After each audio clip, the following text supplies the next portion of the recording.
Climbing gives you the ability to slow things down in a way that isn't very common today. Climbing can go from something that's real communal and everybody getting together and kind of seeing friends to going to really remote places and finding new things, kind of in that classic adventure style. Sport climbing came from Europe. It's generally no traditional gear, just bolts, so all you need is a set of quick draws.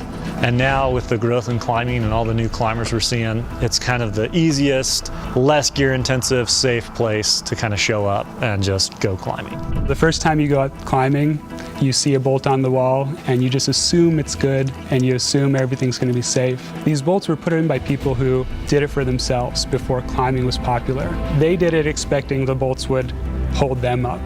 Many of them were placed in the 1960s when a lot of these routes were first climbed as aid climbs. And back then, the technology and kind of the understanding of that technology was pretty primitive. And so a lot of this hardware that was installed was what today we consider inadequate for the forces that are going to be seen in a climb or fall or a situation like that. Depending on where you are, it can be a single piece of protection that your whole life is going on.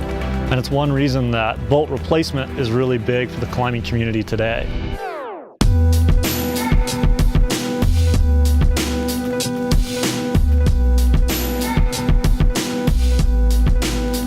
Most people who are putting up routes are pretty serious about it, and it's a long, hard work process. It's definitely not as fun as just going out and climbing routes all day.